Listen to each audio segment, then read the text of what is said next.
You've been at this all day. You want to go at it all night, too? That's fine with me.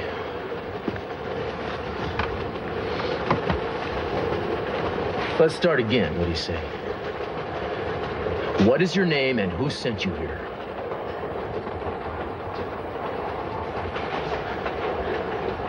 You know, pal, even in times of war, it's customary for a prisoner to tell his captor his name, rank, and serial number. And I am your captor. I got you dead to rights. We pull into Venice, you're going to be charged with the murder of the man in the adjacent compartment. Now, I know that you didn't mean to kill him because you really wanted to kill me, didn't you? Now, you tell me who sent you here to do that, and maybe things will go easy on you. Who sent you?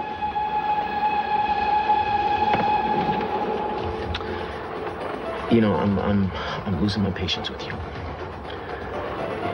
Tell me your name now, or things are going to get unpleasant. Now! Okay, you want to take a ride? You want to get out and get some fresh air? Let's see what it's like down there. Look down there, look at the track going by, pal. You think you'll bounce if I put you out there? Cruz! Which way you think you'll bounce? Cruz, stop it! Sit down. Sit down!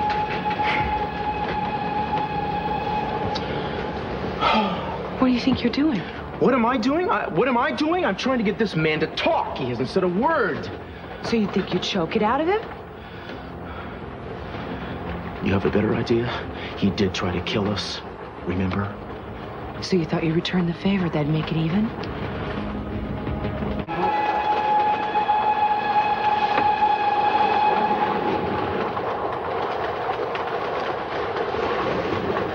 I'm sorry, I didn't mean to tell you how to do your job. I guess the events of the past few weeks are starting to get to me a little bit. I understand. I shouldn't have gone off like that. I apologize. It's no harm done. Since you're here, would you mind asking this man what his name is and who sent him here to try to kill us last night?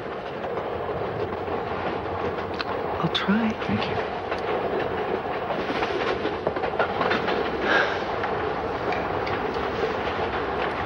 Pardon, monsieur. Qui êtes-vous? Qu'est-un boire?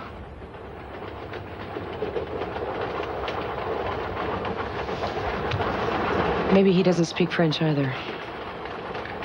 Maybe he doesn't speak.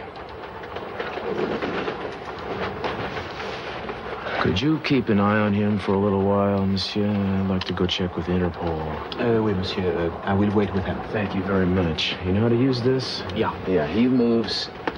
You pull the trigger. It's no problem. Thank you. We won't be long.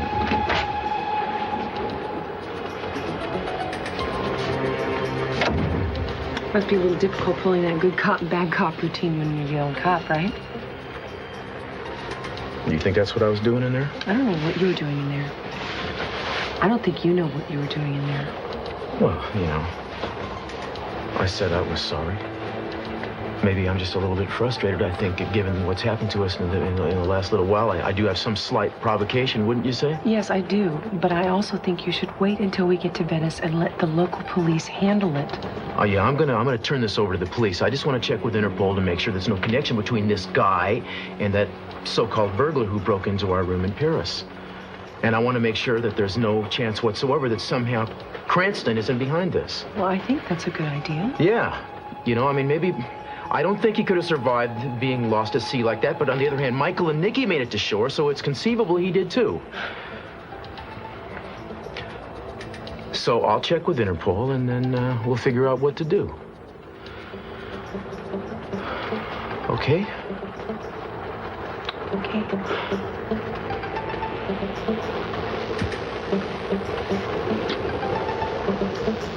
Meet me in the club car.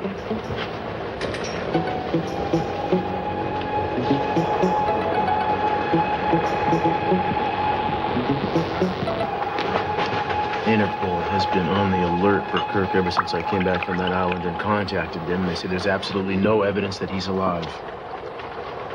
Well, his body hasn't been found yet, has it? No, it hasn't. And until it washes up somewhere, I'm never going to be completely sure that he's not a threat. Maybe not even then. But somehow I don't think that's what we're dealing with here. Well, after those surveillance photos were found in Paris and this man was on the train, I think we can assume that we're being carefully set up to be killed. But not carefully enough, apparently. I mean, how stupid can these people be? They've bungled it twice. The only person they've killed is the wrong person. You talk about inexperienced assassins. Not everybody is so perfectly chosen for their profession as you are. Oh, I'm glad you find something to be cheerful about in this. It's gallows humor. You don't suppose... What? Oh, I was just thinking about that thing. What about this thing? Well, either we've been targeted by the Three Stooges of the crime world, or that Indian shaman has left you a very lucky charm.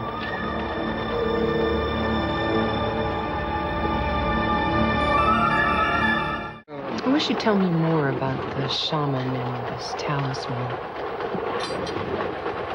Well, I told you. Pretty much all of it in Paris.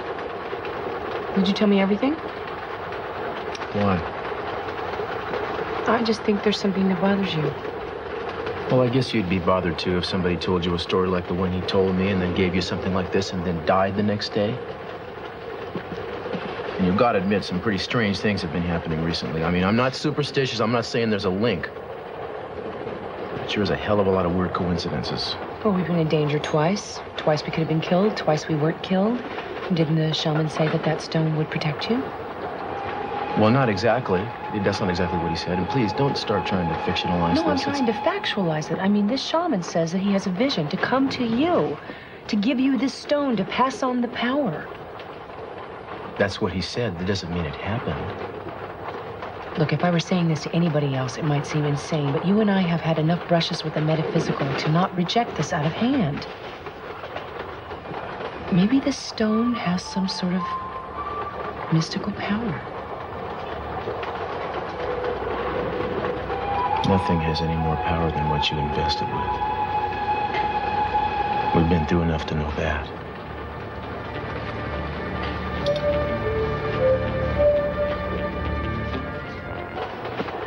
What happened? Where's my prisoner? Oh, he's here. He just went to the bathroom. Cruz. Hey! No, don't! Give me that. What is it? It's cyanide. Trying to commit suicide? Jerk! Would rather die than talk. Man, I want to know who you're working for.